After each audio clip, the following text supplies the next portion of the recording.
भाइयों और बहनों, चीन ने हिंदुस्तान के शस्त्रहीन सैनिकों की हत्या करके एक बहुत बड़ा अपराध किया है।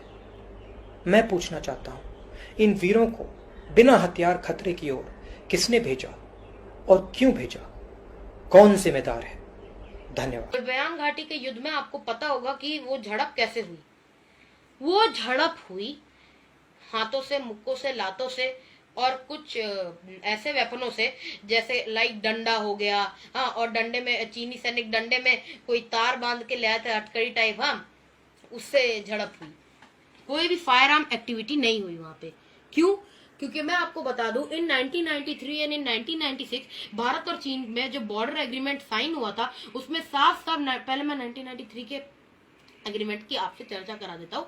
1993 के एग्रीमेंट में ये साइन हुआ था कि दोनों तरफ के सैनिक एक दूसरे की सीमाओं का कभी भी उल्लंघन नहीं करेंगे, और अगर उल्लंघन किया, जैसे कि भारतीय सैनिक चीन के लैंड पे चला गया, तो फिर चीनी सैनिकों को सिर्फ इतना बोलना है, यहाँ क्यों आ रहे हो, तो और फिर बस इतने ही लाइन से वो जो भारतीय सैनिक है उसको वापस मुड़ जाना है।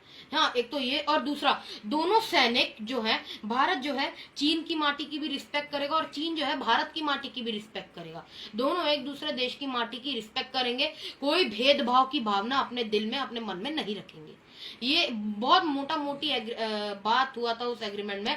तो चलिए, हमारा जो मेन एग्रीमेंट है गलवान घाटी से जुड़ा हुआ जो एग्रीमेंट है वो है 1996 का, वो मैं आपको बता देता हूँ।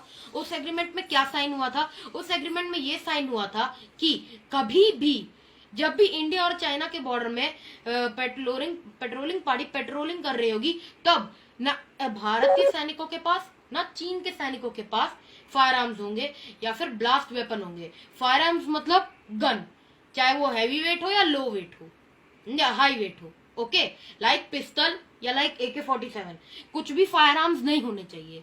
और ना ब्लास्ट वेपन लाइक ग्रेनेड, वो ऐसे करके फेंकते हैं ना, वो वाला भी नहीं होना चाहिए, ना भारतीय सैनिकों के पास ना चीन के सैनिकों के पास।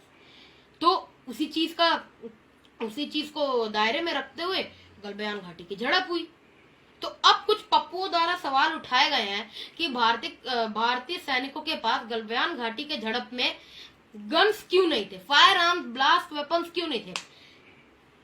माफी चाहता हूं कि मैं 13 साल का हूं और 50 साल उम्र वाली बातें करता हूं, लेकिन आप खुद बताइए, हमारे देश में एक नागरिक है जो 50 साल का होके 10 साल की बातें करता है, तो अब मेरा तो फर्ज बन जाता है कि मैं 13 साल का होके 50 साल की बातें करूं।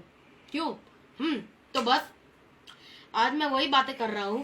देखिए, अच्छा, और ये जो एग्रीमेंट साइन हुआ, ये जिस समय एग्रीमेंट साइन हुआ, भारत में रूलिंग पार्टी कौन थी?